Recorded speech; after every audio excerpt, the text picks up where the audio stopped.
Right, I'm starting the video off with showing the table for the indefinite and definite articles of how they change in different cases and in different genders. So if you just copy this down before we start the whole video, and then it'll be easier for you to understand what I'm talking about.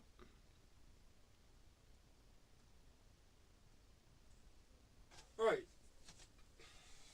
we'll look at the nominative case first, which is the case we've been working on the most in the past tutorials. Well, it's the case we've only been working on really, other than looking at how weak nouns act in different cases. But here's the nominative case, written nom and short. And in masculine, for the definite article, it's der. For feminine in the definite article, it's die. Neutral, das, and plural, die, which you should be familiar with by now.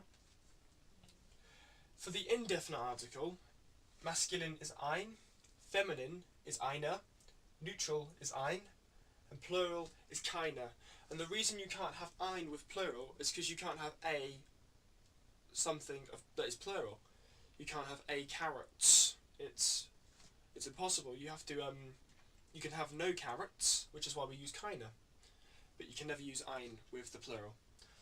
In the accusative case, I'll explain what these cases are in a moment. It's just that I'm going to go through how the articles act. In the accusative case, for the definite article, the masculine is den, feminine is die, neutral is das, and plural is die. So if you realise that the masculine is actually the only article in the definite that changes. And it's the same in the indefinite as well. It's just masculine that changes for accusative, which makes it a bit easier. So for the indefinite, it's einen, feminine is eine, neutral is ein, and plural is keine. And if you also notice that the definite article changes quite closely in relation to the indefinite. So den with an n rather than a der with an r becomes einen. So it is quite easy to remember once you've sort of practiced it. Genitive case, all of them change. Is for the definite, masculine becomes des, feminine becomes der, neutral becomes des, and plural becomes der. In the indefinite, it's eines. For feminine, it is eine. Neutral, eines, and plural, keine. If you notice, the masculine and neutral are exactly the same in both articles, and so is feminine and plural, with the eine and keine closely in relation. In dative, everything changes as well. It's the masculine and neutral are exactly the same as each other, but the feminine and plural are not. So masculine definite article, dem, feminine, der, neutral, dem, plural, den. In the indefinite, masculine is einem, feminine is einer, neutral is einem, and plural is keinen. Right, now I'm going to explain what each case is. So we'll start with the nominative.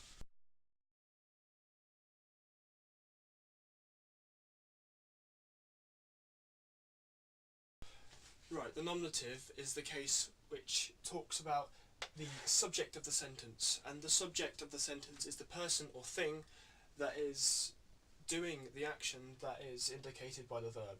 So in this case the verb is spielen, it becomes spielt, and it means to play, and the boy is playing. So the boy is in the nominative case because the boy is playing badminton. Well, it's basically, the sentence translates to be, the boy likes to play badminton very much. And the boy is playing badminton.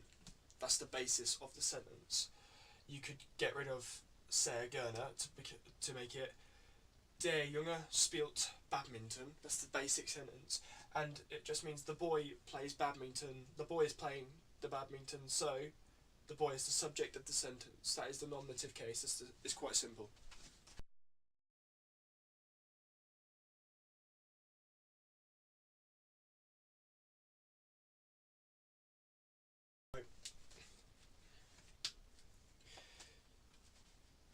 The accusative case is used to indicate the direct object, and the direct object is the person or thing that is receiving the action that is indicated by the verb.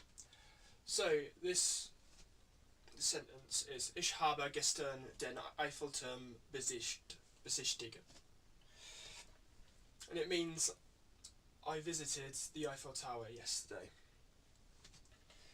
And the Eiffel Tower, in this case, is in the accusative case because the Eiffel Tower is what's being visited. I visited the Eiffel Tower. So, the Eiffel Tower in German is a masculine noun. That's why the der changes to den, as we looked in the definite articles of accusative. Masculine is the only definite article that changes, so it becomes den Eiffelturm in the accusative case. So it's the direct object in this sentence, and it's receiving the action. Right, the accusative case is not only used when it's the direct object, there are other instances. Time expressions like letzten Montag would be last Monday, and because all the days are masculine, it becomes letzten with an en on the end. And in that case, when you're using a time phrase, it's always accusative. Some verbs also take the accusative, which means that whenever you use a certain verb, if that verb takes the accusative, you have to change the noun that comes afterwards to make it accusative. Here is a list of the verbs that are quite common.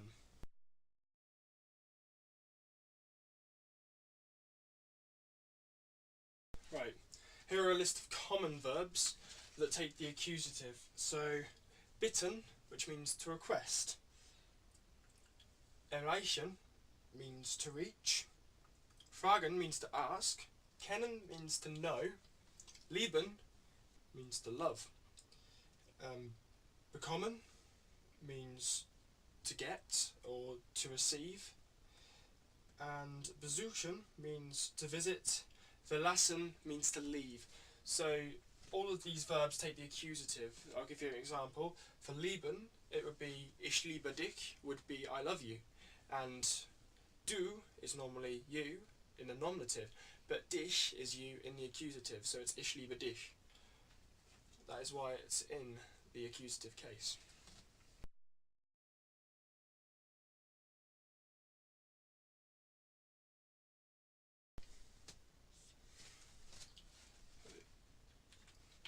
Ich borge das Handy eines Freundes. It literally means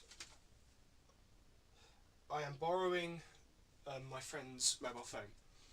In German, the genitive case is used to show possession, and it means like of my or my friend's for the apostrophe s.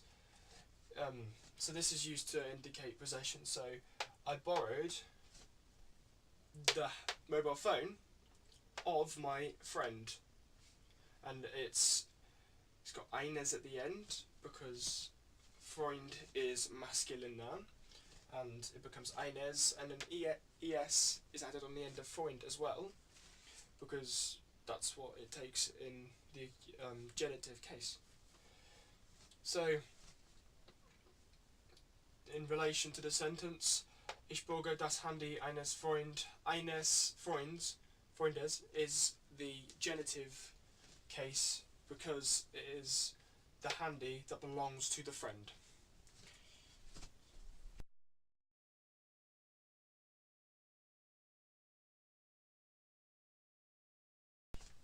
Still looking at the genitive, on the bit before it said eines Freundes, and es was added on the end of the noun.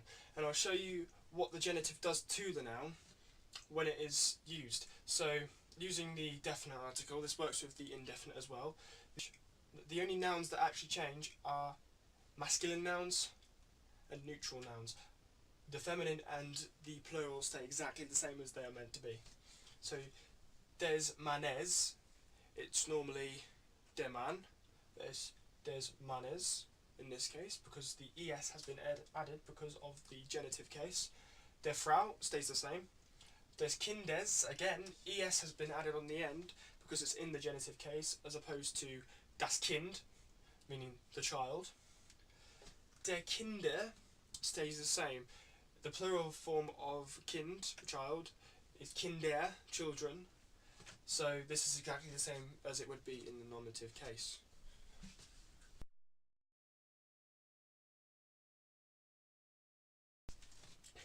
Gibt dem Mann seine CD.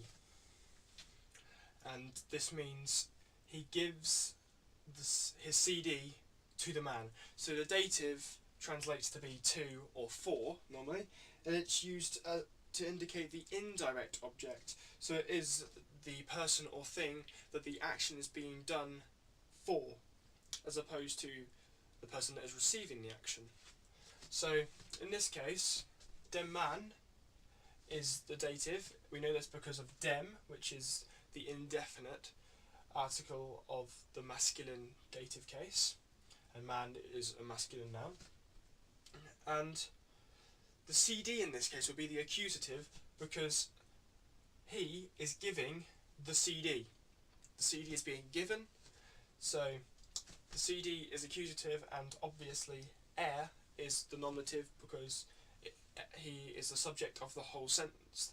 So he gives his CD to the man, and the man is the dative because it is the one that the action is being done for. There are also certain verbs that take the dative case as they did in the accusative, but there are obviously different words. So I'll write down some common verbs that take dative case.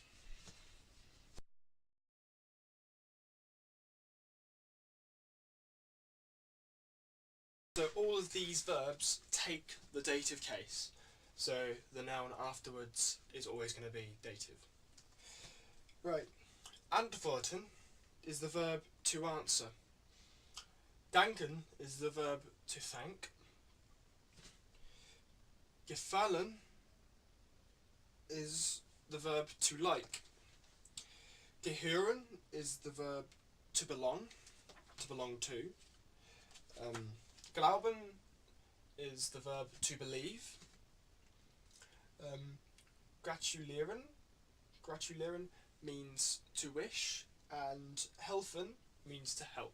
So all of these verbs take the dative, so it's important to note down these verbs and also the accusative verbs from previously. These are very common verbs that you could use in conversation, and it's just important to remember that they do take the dative case. And that is cases finished with.